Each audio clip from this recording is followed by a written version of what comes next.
All right, it's that time of the week again. Welcome into the NFC West Huddle. I'm Ethan McReynolds. The Super Bowl matchup is finally set, so let's welcome in our panel talking all things NFL. Joining me today, Keyshawn Ward from San Francisco, Robbie Baker in Phoenix, and Gerard Moncure joining us from his home in Los Angeles. Thanks for welcoming us in, Gerard, to your home. Guys, I mentioned the Super Bowl matchup now set. Each team in our division has history in the big game. Keyshawn, your Niners were just there last year. Gerard, the Rams won it in 2022. Robbie, Kurt Warner led you guys there in 2009. And, you know, we don't need to talk about the last time the Seahawks were in the Super Bowl 10 years ago on Saturday, but who's counting? My question to you all, though, we just saw during championship weekend what it takes to get to the Super Bowl. How many years away is your team from getting back there? Keyshawn, I'll start with you. Ethan, I think we are 1 year away. Yes, that might be something where it's like, where do you get this confidence from? Well, we just seen what the Niners went through this past season. It was nothing but injuries across the board. When you got somebody like Christian McCaffrey, Brandon Ayuk, Trent Williams, the names go on. It's been so many injuries and turmoil. I mean, hell, we had a player getting shot with Ricky Pearsall. And then, you know, Travis Ward and Trent Williams both losing kids. So I think once the team is fully healthy, we all know this is probably one of the best rosters from top to bottom in the National Football League. So I think, you know, with them coming more motivated going to training camp, they have Robert Saleh back on the defense. And then, you know, we got to see what's going to go on with Brock Purdy in the contract situation. But I really think if most of those free agents are able to stay with the Niners and they're fully healthy, they'll be back in the big game next year. Yeah, Gerard, I'll go to you next. Kyle, your colleague, mentioned a few weeks back the Rams could take a step back next year. Do you see it the same way, and how far are the Rams from getting back to the Super Bowl? Well, as long as they re-sign Matthew Stafford, they figure out this Cooper Kupp situation. Obviously, both of those will have to be contracts that are restructured. The word out here is that Stafford plans on playing next year. He wants to come back. They get those two things situated. They're right there. Come on. They were a play away from beating the Eagles in Philadelphia in snow. And no one can tell me that they would not have had an excellent chance of beating the Commanders at SoFi Stadium had they gotten that one last play against the Eagles. Now, they do have some other things contractually they need to figure out. Obviously, they've got to figure out one or two positions on the offensive line. Alaric Jackson, they probably need to re-sign him, along with wide receiver Demarcus Robinson. As I said, they've got to get Stafford re-signed under a new deal along with Cooper Kupp. And then on the defensive side, they have the second youngest defense in the entire NFL. Bring back Bobby Brown III, bring back Michael Hoyt. They've got $60 million in cap space. The Rams are right there. They don't have to do too much. They've got to figure out a way to stay injury-free, which we all know is really the deciding factor on what kind of potential your team reaches in every NFL season. But they are right there. They can be right back there knocking at the door with this same exact team almost next season. And Robbie, it might have been the season we expected from Kyler Murray and the Cards, but it had the potential to be so much more. How many years away do you think the Cardinals are from a second Super Bowl appearance?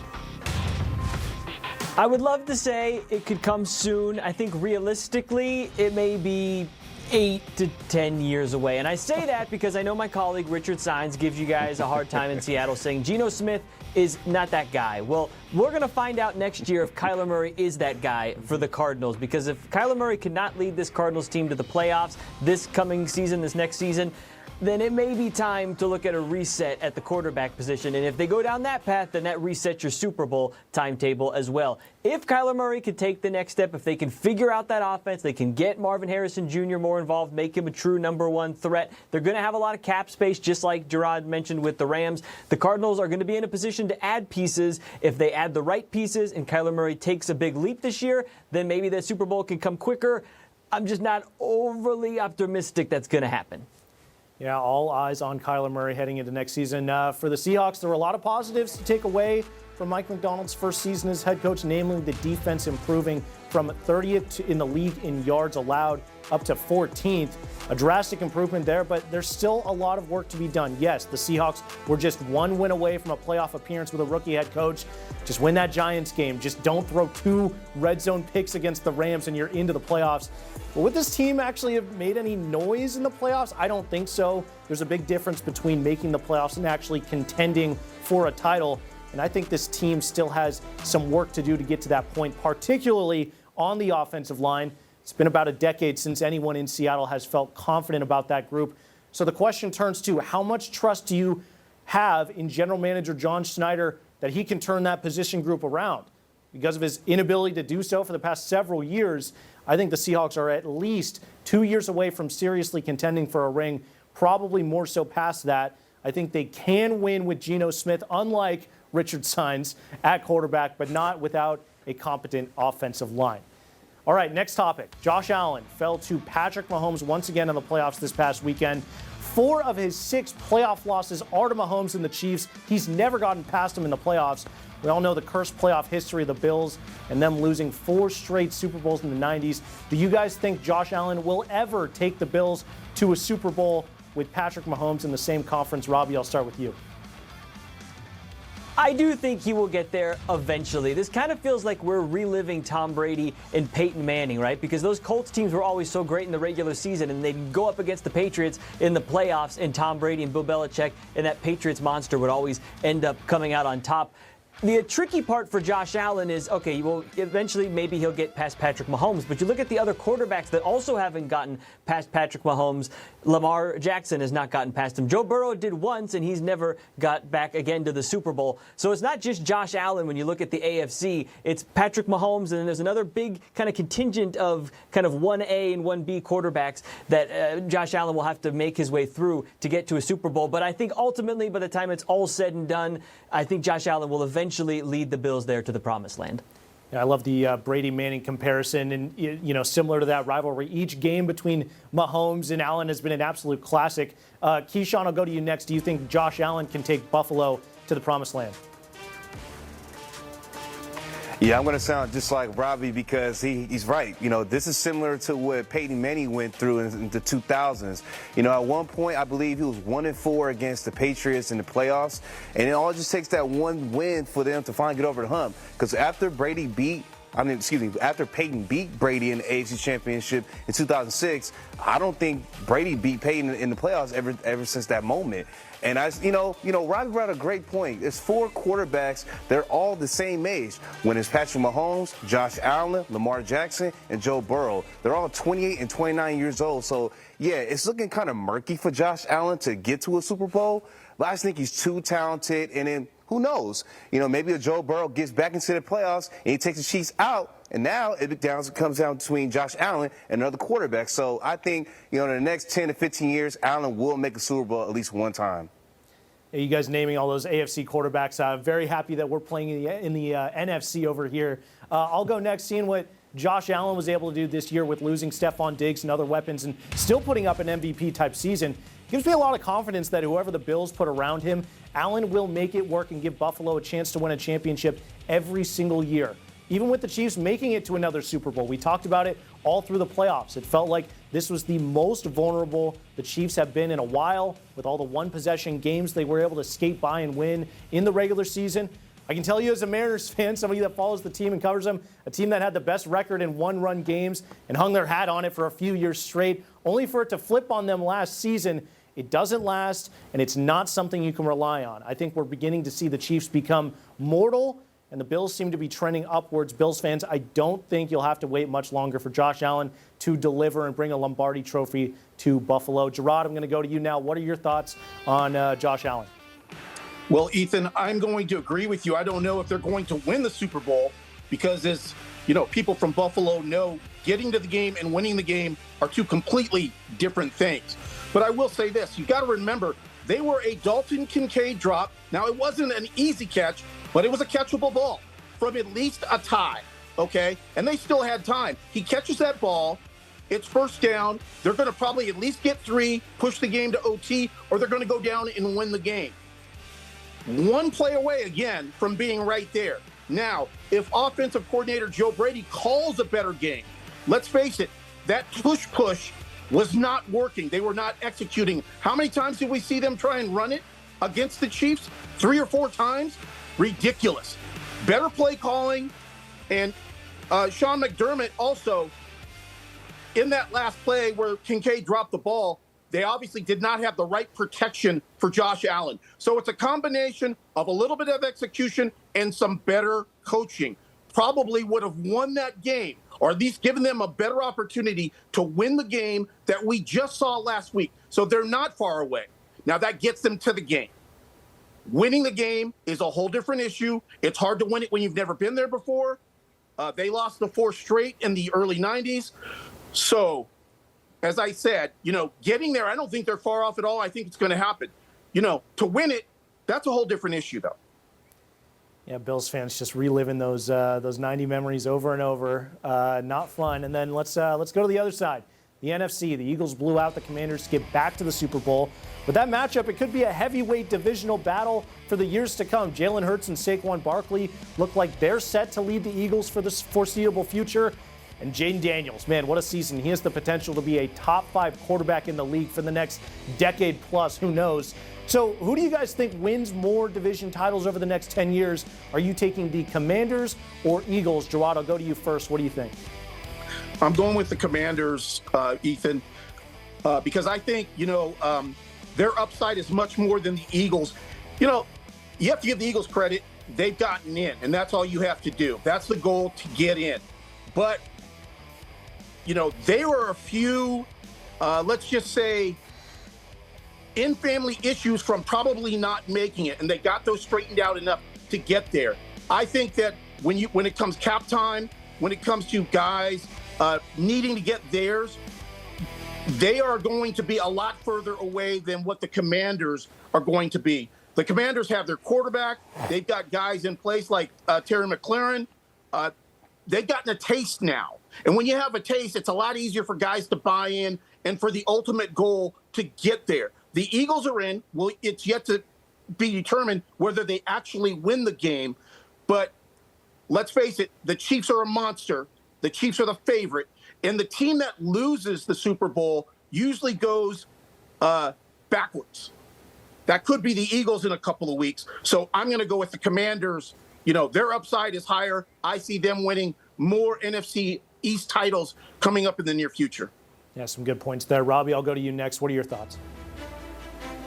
Yeah, I agree with Gerard there. I think it's going to end up being the Commanders in part because obviously Jaden Daniels looks like he is going to be a generational talent at quarterback. But when you have a quarterback on a rookie contract that pops that quickly, that opens up so much in roster building when it comes to adding talent around your rookie quarterback because they're not really making any money. They're not eating up a lot of your cap space. So the Commanders are going to be in an advantageous position to keep adding to that roster, adding pieces around Jaden Daniels, whereas, as Gerard said, the Eagles are kind of going to be in a cap crunch here because a lot of their guys are on second and third contracts and they're making a lot more money and you got to make some tough business decisions.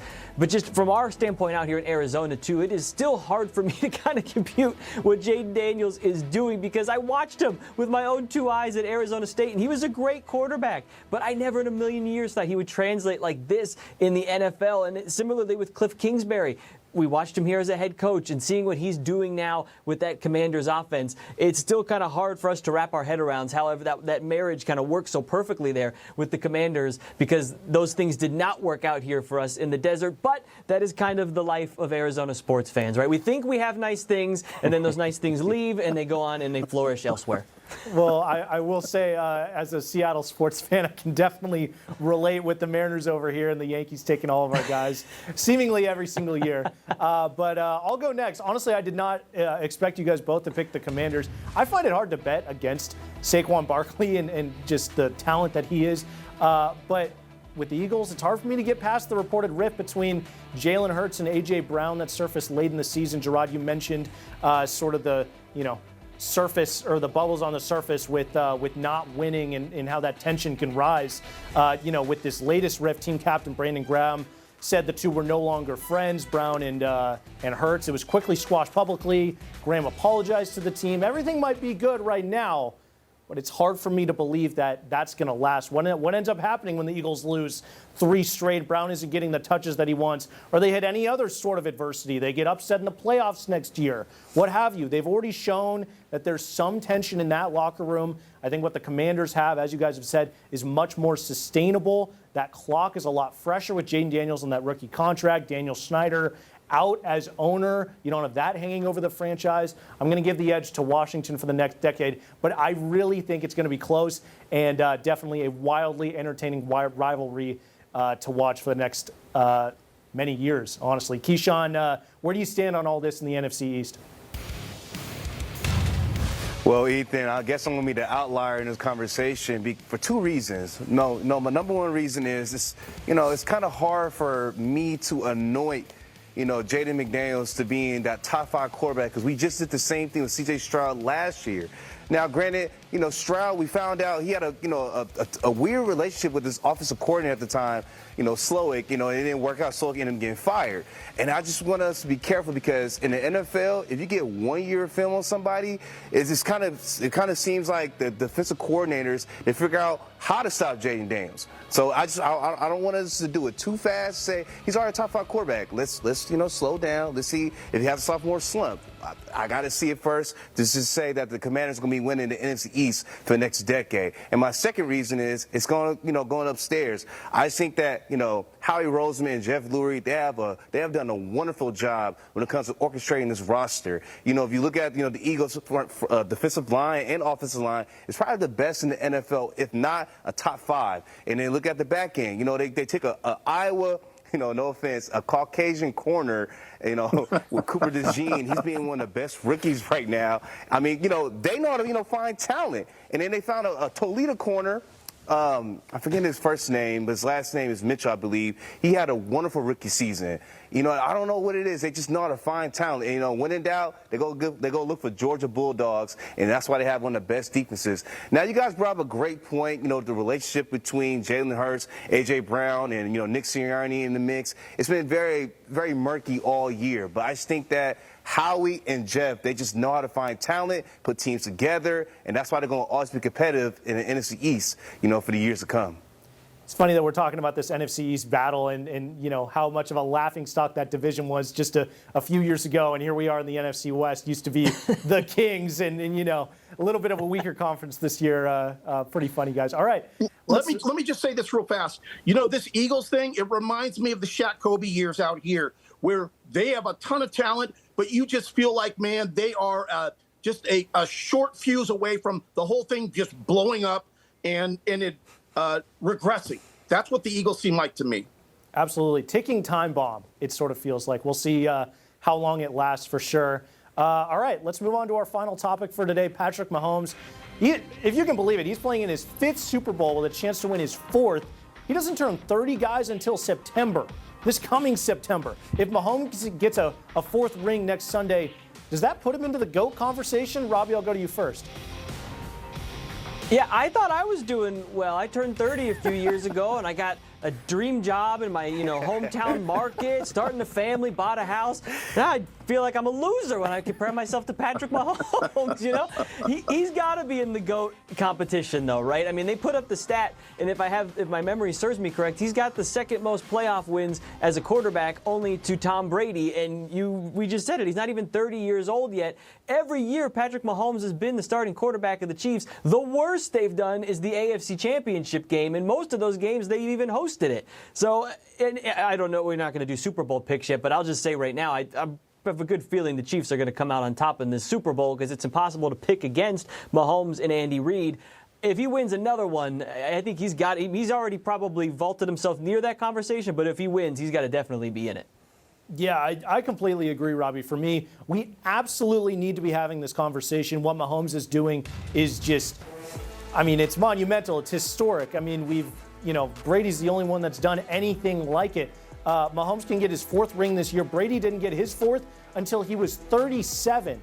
Mahomes could do it before he turns 30. And Robbie, you mentioned it, but I'm going to repeat it again because I think it's just absolutely crazy. Out of these 7 years Mahomes has been the starter in Kansas City, always made the AFC Championship, 7 straight AFC Championships. It's just crazy. The Patriots dynasty is really the only thing that we've seen that's come close to it. Longevity might be the aspect that keeps Brady on top at the end of the day, playing till he was, 44, 45. But this absolutely should be talked about with the historic run that Mahomes is on. Plus, I wouldn't put it past Patrick to play until he's over 40. His game isn't reliant on running. That is something he benefits from right now, but he doesn't need it for his game to play at an elite level. I can see his game aging really well and not slowing him down much as he gets older. It's going to be a fun conversation for years to come, I'm sure. And if the Chiefs win, the entire offseason, right? All the talk shows, that's all they're going to be talking about the entire offseason. Gerard, let's go to you next. What are your thoughts on the GOAT conversation? I'm all in on this, guys. I mean, the guy's already won 3. If he wins in a couple of weeks, it'll be 4. And you know what's impressive to me is the way he wins. And since we're going to compare him to Brady, I mean, Key knows this. You know, he has comeback wins in the biggest game. We've seen that. So he's capable of coming back on the big stage. But, you know, Brady, as great as he was part of a system. New England always had a superior defense. They always had amazing wide receivers. And I'm not saying that Kansas City's not in that realm right now. But Brady was a drop-back pocket passer. What Mahomes does, he's able to do that, but his improvisation is second to none. I mean, you think you got this guy stuck on big plays, 3rd down, 4th down. What's he do? He gets out of the pocket. He spins. He moves. He fake pumps. He runs for the first down with his legs. He'll throw the ball down the field, across the field, breaking all the rules, and he always comes up gold. It's so impressive to me the way he is able to find ways to win, which are much different than what Tom Brady did. So, yeah, I mean, he's already in that conversation as far as I'm concerned. He's just got to keep winning these games. They're the favorite. You know, we'll get into those picks next week. But, yeah, man, I mean, the more I watch this guy, the more impressed I am with him. Yeah, it seems like every single game Patrick Mahomes is doing something that we haven't seen on the field. It's pretty ridiculous. Keyshawn, I'll go to you. You'll close this out. What are your thoughts? Ethan, I'm sorry, but win or lose, he's already in the GOAT conversation. I mean, you know, as of right now, my top 5 quarterbacks of all time, obviously you got to start with Tom Brady. Mahomes is right there at number 2 because he's having the best 20s as a quarterback in NFL history. Who goes to the AFC title game, Super Bowl, every season since he became the starter?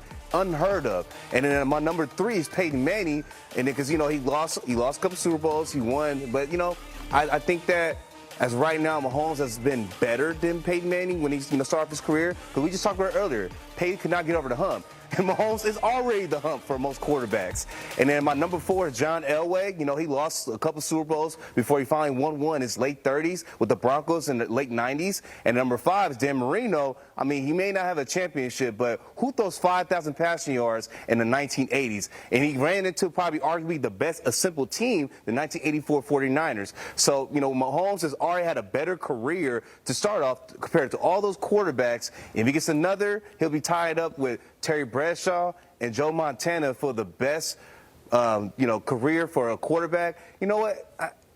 Guys, I made a mistake. Joe Montana's my number 3. Number 4 is Peyton Manning. Number 5 is John Elway. I started that. I can't forget. How do I forget Joe Montana? I was just going to say. So I was just going to say. I was wondering myself. I was a San Francisco Live guy leaving Joe Montana out of the Yeah, that's what they're gonna come looking for you, Keith. You better, you got to fix that. All right, my number 1 is Tom Brady. My number 2 is Patrick Mahomes. And my number 3 is Joe Montana. Number 4 is Peyton Manning. Number 5 is John Elway. And the only reason why Marino doesn't get in because he doesn't have the ring. But still, a great career, having 5,000 passing yards back in that era, unheard of. But yeah, if Mahomes wins another championship, it's inevitable. At some point, he's going to be the GOAT because he's only 29 years old, and I still think he'll get 2 or 3 more to finish his career. Yeah, definitely. It's gonna be fun to talk about. It's gonna be the whole MJ LeBron debate all over for who knows how long. It's gonna be fun. All right, guys, it was fun today as well. That's gonna do it for us on the NFC West Huddle. Remember, catch full episodes on the Fox Local app. We'll be back next week talking all things Super Bowl, so stay tuned for that. For Keyshawn Ward, Robbie Baker, and Gerard Moncure, I'm Ethan McReynolds. We'll see you next time.